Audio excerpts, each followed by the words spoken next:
Hello students, कल हमने sole proprietorship के डीमेरिट्स और मेरिट्स के बारे में पढ़ा था कि इसके क्या क्या मेरिट्स हैं, क्या डीमेरिट्स हैं। ठीक है, आज हम इसकी सोशल डिज़ायरेबिलिटी के बारे में पढ़ेंगे कि सोसाइटी में सोल प्रोप्राइटरशिप की नीड क्यों है। देखो, हम सब जानते हैं कि इसके कुछ लिमिटेशंस हैं सोल प्रोप्राइटरशिप की, बट इसके बावजूद भी जो सोल प्रोप्राइटरशिप है उसकी सोसाइटी में बहुत ज़्यादा पॉपुलैरिटी है। क्यों है? क्योंकि हम सब जानते हैं कि जो सोल प्रोप्राइटरशिप है उसको स्टार्ट करने में हमें कम मनी की नीड होती है, रिस्क कम होता है, डिसीजन जल्दी से लिए जाते हैं और ऐसे बहुत सारे पॉइंट हैं।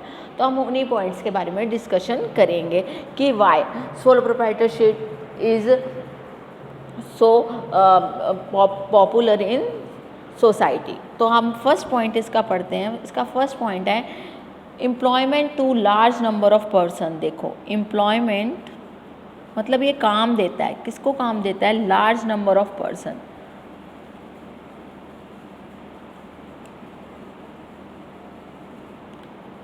तो देखो, जो सोल प्रोप्राइटरशिप होती है हमें पता है कि थोड़े पैसों से स्टार्ट की जा सकती है और हर पर्सन के पास बहुत ज़्यादा पैसा तो नहीं है, इसीलिए एम्प्लॉयमेंट देता है लार्ज नंबर ऑफ पर्सन को। क्योंकि इसमें जो पैसे की नीड है, वर्किंग कैपिटल की नीड है, या फिर हम करें कि जो मनी चाहिए वो कम चाहिए as compare to other business. ठीक है, तो the number of sole trader is very large in all countries and they employ many person as their helpers. तो देखो, जो सोल प्रोप्राइटर होता है वो अपने साथ साथ हेल्पर्स को भी रखता है, तो इस तरह से क्या होता है, लोगों को बहुत ज़्यादा काम मिलता है। एक उस पर्सन को तो काम मिलेगा ही जो बिजनेस स्टार्ट करेगा, साथ में उस पर्सन को भी काम मिलेगा जो सोल प्रोप्राइटर की मदद करेगा। इसलिए क्या होता है, जो सोल प्रोप्राइटरशिप होती है वो एम्प्लॉयमेंट बहुत ज़्यादा लोगों को प्रोवाइड करती है। देखो, आप सब जानते हैं कि एक छोटी सी रिटेलर शॉप खोलने में ज़्यादा मनी की नीड नहीं होती है और मोस्टली ज़्यादातर सभी खोल लेते हैं। ना ही इसमें कोई आपको लीगल फॉर्मेलिटी पूरी करनी है, ना ही आपको कोई भारी भरकम मनी इन्वेस्टमेंट करनी है, तो ऐसा कुछ भी नहीं है। तो कोई भी इस सोल प्रोप्राइटरशिप को खोल सकता है। तो कोई भी अगर स्मॉल बिजनेस खोल पाएगा तो जाहिर सी बात है जो एम्प्लॉयमेंट होगी वो लोगों को ज़्यादा मिलेगी। ठीक है, सेकंड पॉइंट है इसका नीड ऑफ लेस कैपिटल। इसके बारे में मैं आपको बात पहले ही बता चुकी हूँ कि जब भी हम सोल प्रोप्राइटरशिप का बिज़नेस स्टार्ट करते हैं, मान के चलो कोई हमने रिटेलर शॉप खोली, कपड़ों की शॉप खोली है, कोई हमने बेकरी शॉप खोली है, तो इसमें क्या है, हमें पैसा कम चाहिए। अगर मैं बोलूँ कि अगर मुझे ब्रेड मेकिंग फैक्ट्री खोलनी है, ठीक है, ब्रेड मेकिंग फैक्ट्री खोलनी, तो उसमें बहुत पैसा लगेगा। ब्रेड बनाने के लिए पूरी फैक्ट्री खोलेंगे, मशीन चाहिए होगी, फिर ब्रेड चाहिए, फिर कच्चा माल, रॉ मटेरियल, फिर तैयार करना, वर्कर्स, बहुत सारी चीज़ें। बट अगर मैं उसकी जगह ब्रेड फैक्ट्री की जगह मैं अगर कोई बेकरी की शॉप खोलूँ तो वो मेरी किस में आ जाएगी? वो मेरी आ जाएगी सोल प्रोप्राइटरशिप में। क्योंकि मैं क्या कर रही हूँ, अब बेकरी मैंने खोली है तो मेरे को ब्रेड सेल करना है तो मैं ब्रेड सेल करूँगी, और अगर मुझे कोई केक बना के सेल करना है तो मैं केक बना के सेल करूँगी। तो मुझे बहुत ज़्यादा वर्कर्स की नीड नहीं होगी, ना ही बहुत लार्ज स्केल पे मुझे मशीन्स वगैरह चाहिए होगी। तो जब मुझे खर्चा ही कम चाहिए होगा तो ऑब्वियस है कि कैपिटल की नीड भी कम होगी। Third is less risk. देखो, ये सब जानते हैं कि जितना ज़्यादा बड़ा बिजनेस होता है उसमें रिस्क उतना ही ज़्यादा होता है उसको डूबने का, है ना। जितना बड़ा हम बिजनेस स्टार्ट करते हैं उतना ज़्यादा ही रिस्क होता है। अब हम जानते हैं कि सोल प्रोप्राइटर स्मॉल स्केल पे स्टार्ट किया जाता है। जब कोई चीज़ स्मॉल स्केल पे स्टार्ट की जाएगी तो उसका रिस्क भी कम होगा। मान के चलो आपने 5 लाख से कोई बिजनेस स्टार्ट किया तो कल को जो पैसा डूबने का रिस्क है वो सिर्फ 5 लाख का ही है ना। अगर 50 लाख से बिजनेस स्टार्ट कर रहे हो, आप कोई फैक्ट्री वगैरह लगा रहे हो, तो क्या होगा, रिस्क भी डूबने का ज़्यादा ही होगा। और अगर आप स्मॉल स्केल पे कोई बिजनेस स्टार्ट कर रहे हो तो उसका जो आपका नुकसान होने का रिस्क है वो भी कम ही होगा। इसलिए बोला गया है इसको लेस रिस्क। क्यों? क्योंकि sole proprietorship is started at a low scale and investment made are also less. पैसे भी कम चाहिए होते हैं और स्मॉल स्केल पे स्टार्ट भी हो जाती है तो जो रिस्क होता है वो कम होता है। ठीक है, फोर्थ पॉइंट है इसका providing goods at low price. Providing goods at low price. अब देखो, इसका क्या कहने का मतलब है, ये जो रिटेलर्स वगैरह होते हैं ये लो प्राइस पे गुड्स सेल करते हैं। अब आप बोलोगे नहीं, ये लो प्राइस पे क्यों सेल करते हैं? क्योंकि देखो, हम जानते हैं मार्केट में बहुत सारे सोल प्रोप्राइटर है, ट्रेडर्स है, बहुत सारे छोटे छोटे। अगर बाई चांस हमने हाई प्राइस पे कोई गुड्स सेल की तो हमारा जो कस्टमर है वो किसी और ट्रेडर के पास चला जाएगा, किसी और सोल प्रोप्राइटर के पास चला जाएगा। फॉर एग्जाम्पल मैं बोलूँ कि मार्केट में 10 कपड़ों की शॉप है, ठीक है। अगर आप कोई कपड़ा महंगा लगाते हो, ठीक है, अगर आप कोई क्लोथ महंगा लगा रहे हो किसी को, तो और नेक्स्ट टाइम से कस्टमर क्या करेगा, बोलेगा नहीं भाई ये तो बहुत महंगा लगाता है, मैं तो किसी और रिटेलर के पास चला जाऊँगा क्योंकि वो कपड़ा इससे सस्ता लगाता है। तो आप क्या करोगे, महंगा चीज़ बेचोगे? नहीं बेचोगे। क्यों? क्योंकि आपको अपने कस्टमर को रिटेन करके रखना है। इसलिए बोला गया कि providing goods at low price, वो कम रेट पे बेचते हैं, ठीक है। Because the number of sole traders being large, बहुत सारे होते हैं, and they have stiff competition from one another. उनके पास क्या होता है, एक दूसरे से कॉम्पिटिशन करना होता है कि मेरे पास ज़्यादा कस्टमर आए, मेरे पास ज़्यादा है, तो इसीलिए वो क्या करते हैं, लो प्राइस पे गुड्स सेल करते हैं। फिफ्थ देखो वर्ड है इक्वल डिस्ट्रीब्यूशन ऑफ इनकम। देखो हो सकता है ये पॉइंट आपको समझने में थोड़ी सी प्रॉब्लम हो कि बोलना क्या चाहता है कि इक्वल कैसे सबके पास इनकम आएगी। इसमें ये कहने का मतलब ये है कि इक्वल डिस्ट्रीब्यूशन ऑफ इनकम का मतलब देखो सबके पास काम है। सोल प्रोप्राइटरशिप एक ऐसी है जो छोटे स्केल पे स्टार्ट कर सकते हैं, तो लगभग हर जो पर्सन है वो अपना बिजनेस स्टार्ट कर पाएगा। अब जब लोग अपने बिजनेस स्टार्ट कर पाएंगे तो उन सबके पास चांसेस है कि वो अपना क्या करे, अपना मनी जो इनकम है वो अर्न कर सके। तो सबके पास चांस है, सबके पास इक्वल डिस्ट्रीब्यूशन ऑफ इनकम है कि हर कोई अपना बिजनेस स्टार्ट कर सकता है। तो इसीलिए बोला गया है इसको क्या, इक्वल डिस्ट्रीब्यूशन ऑफ इनकम, क्योंकि जो लार्ज नंबर ऑफ पर्सन है वो can enter in this business, so this result in equal distribution of income. Every person is able to invest his saving and get an equitable return on it. हर कोई person जिसके पास भी अपनी saving है वो अपने बिजनेस जो है लगा सकता है, सोल प्रोप्राइटरशिप में अपना इन्वेस्ट कर सकता है और वहाँ से अपनी अर्निंग कर सकता है, ठीक है। तो क्योंकि देखो सब जानते हैं कि थोड़ी बहुत इन्वेस्टमेंट होगी, और इन्वेस्टमेंट अगर हम किसी बिजनेस में करेंगे तो ऑब्वियस है कि वहाँ से इनकम आएगी ही आएगी। फिर देखो इसका 6th पॉइंट है हेल्पफुल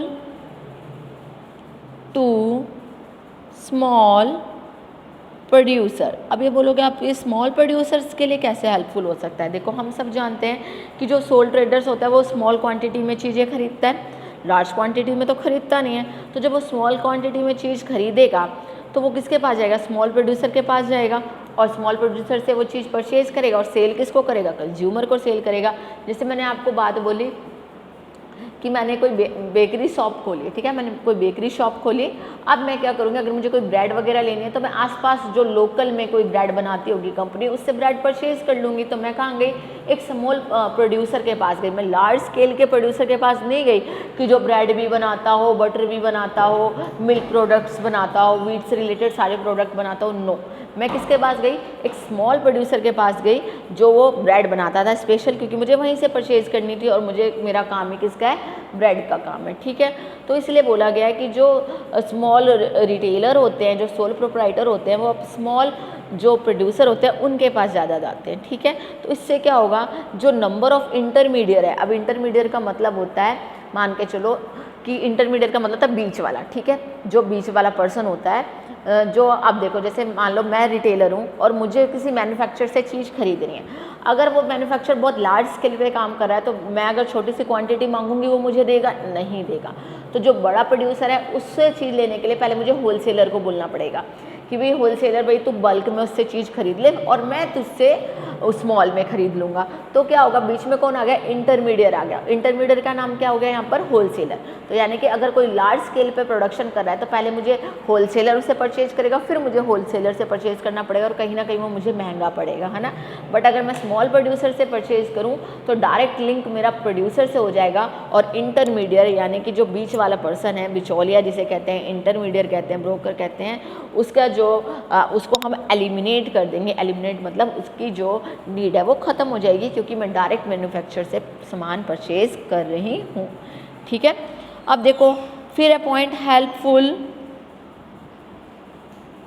टू कंज्यूमर्स। अब देखो कंज्यूमर्स को कैसे मदद मिलती है, हेल्पफुल टू कंज्यूमर्स। कंज्यूमर को कैसे मदद मिली, कंज्यूमर को ऐसे मिलेगी क्योंकि हम सब जानते हैं कि जो सोल प्रोप्राइटरशिप है वो मार्केट में बहुत ज़्यादा लोग सोल प्रोप्राइटरशिप यूज़ कर रहे हैं, क्योंकि जो भी छोटे छोटे लोग हैं जिनके पास इन्वेस्टमेंट लगाने के लिए लार्ज स्केल पर नहीं है, उन सब ने स्मॉल स्केल पर सोल प्रोप्राइटरशिप में इन्वेस्ट कर रखा है, ठीक है।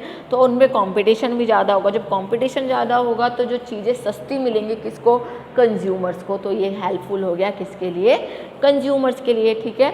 तो the sole traders open their shop, इसके साथ साथ क्या होता है कि जो सोल प्रोप्राइटर होते हैं वो अपने, हम जानते हैं ना हमारे घर के आसपास ही वो शॉप मिल जाती है, रिटेलर शॉप जो होती है, और हमें कहीं दूर जाके शॉपिंग करनी नहीं पड़ती। तो इस वजह से जो कंज्यूमर होता है उसको कन्वीनियंट पड़ता है किससे शॉपिंग करना, रिटेलर से शॉपिंग करना, इसलिए बोला गया ये हेल्पफुल टू कंज्यूमर होता है, उसको सस्ता तो मिलता है और साथ में कन्वीनियंट भी होता है। कन्वीनियंट का मतलब है सुविधाजनक, कि मतलब आप इजीली वहाँ तक पहुँच सके। फिर है एक्ट्स एज ट्रेनिंग सेंटर, अब इसका मतलब समझना बहुत ज़रूरी है, act as training centres.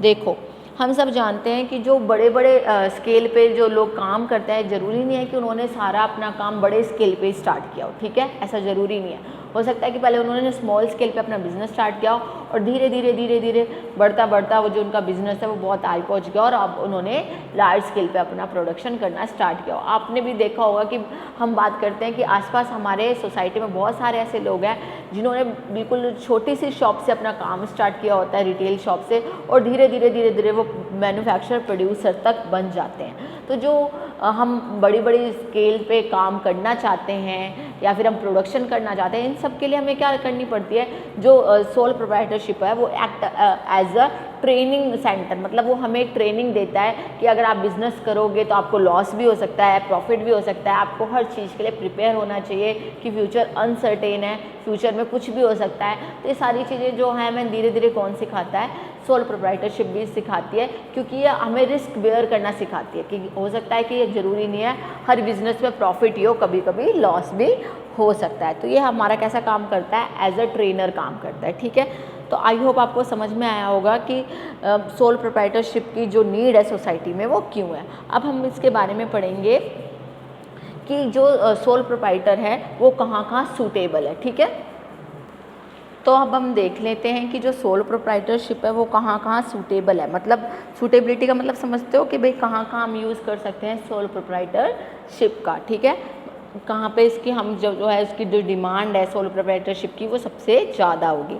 First है वेयर मार्केट इज़ लोकल। इसका मतलब क्या है, वेयर मार्केट इज़ लोकल, इसका मतलब ये है कि जो भी हम प्रोडक्ट बना रहे हैं, मतलब मान के चलो हम कोई प्रोडक्ट सेल कर रहे हैं, अगर वो लिमिटेड है, लिमिटेड मतलब कि वो एक स्पेसिफिक मतलब एरिया है, वहीं पर लोग उसको खरीदते हैं, तो अब क्या होगा, एक सोल प्रोप्राइटर है जिसने वहाँ पर क्या मतलब अपनी शॉप खोल रखी है और वहीं से लोग उससे परचेज़ करते हैं। फॉर एग्जांपल अगर मान के चले कि कोई गुजराती ड्रेस है, मान लो गुजरात में कोई है, आप गुजरात में तो जो सामान मिलता है कपड़े वगैरह वो तो गुजरात में ही फेमस, पर लेकिन अगर गुजराती ड्रेस की कोई शॉप है जो आप मतलब दिल्ली में कोई आपका सोल प्रोप्राइटरशिप है, वहाँ पर आपने क्या रख रखे कि गुजराती ड्रेसेस रख रखी है, ठीक है, और जहाँ पर आपने एरिया में जहाँ रख रखी है आपने की शॉप ओपन है, वहाँ पे गुजराती लोग रहते भी बहुत ज़्यादा हैं, तो जाहिर सी बात है कि वहाँ डिमांड ज़्यादा होगी गुजराती ड्रेसेस की as compare to others.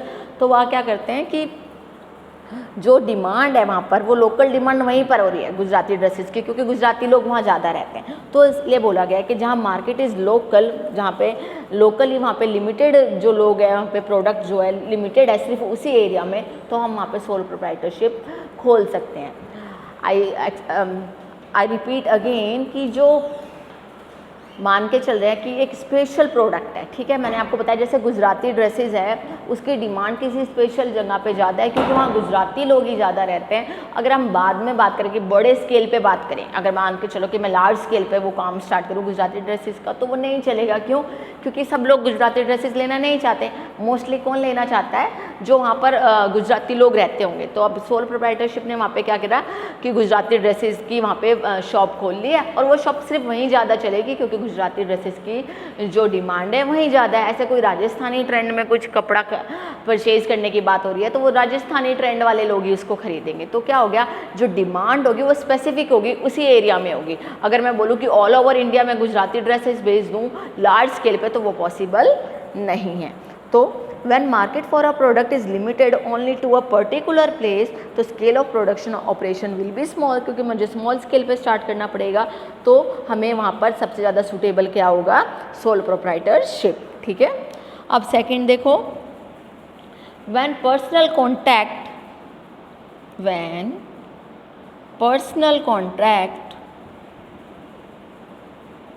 with customers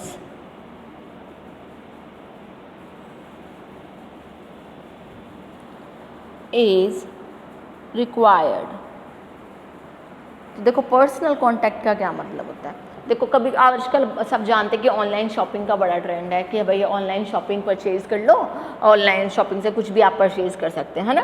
but लेकिन यहाँ पे पर्सनल कांटेक्ट चाहिए। पर्सनल कांटेक्ट का मतलब है कि जो चीज़ आपको चाहिए आपको छू कर देखनी है, पता चले आपको भी, कि मान के चलो आपको क्लोथ्स की शॉपिंग करनी है, या फिर मान के चल रहे हैं कि आपको कुछ ऐसी आइटम की परचेज़ करनी है जहाँ पर पर्सनल टच होना बहुत ज़रूरी है, तो आप वहाँ क्या करोगे, वहाँ पर आप सोल प्रोप्राइटरशिप की ही आप बिजनेस कर सकते हो। मान के चलिए अगर कोई टेलर है, फॉर एग्जांपल टेलर है, आपको उससे ड्रेस स्टिच करवानी है, तो क्या आपको क्या करोगे, वहाँ पे पर्सनल टच होना बहुत ज़रूरी है ना, कि वो आपको देखे, आपकी फिजिक देखे, फिर उसका नाप ले, मेजरमेंट करे, उसके अकॉर्डिंग ड्रेस बनाए। आप ऐसा थोड़ी हो सकता है आपने ऑनलाइन ऑर्डर कर दिया, हाँ भाई इस तरह की ड्रेस बना देना, और वो बना के भेज रहा है, नहीं, नॉट पॉसिबल, है ना, क्योंकि पर्सनल टच चाहिए। क्योंकि अगर मान के चलो आपने ड्रेस बनवा रहे हो, उससे प्रिपेयर करवा रहे हो ड्रेस, तो हो सकता है कि मेजरमेंट में प्रॉब्लम आ जाए और आपकी पूरी ड्रेस खराब हो जाए। तो कहीं कहीं क्या होता है कि पर्सनल कॉन्टैक्ट की बहुत ज़्यादा नीड होती है, जहाँ पर हमें सोल प्रोप्राइटरशिप जो है वो सूटेबल बैठती है। ठीक है, ओके, नेक्स्ट देखो स्पेक्युलेटिव बिजनेस।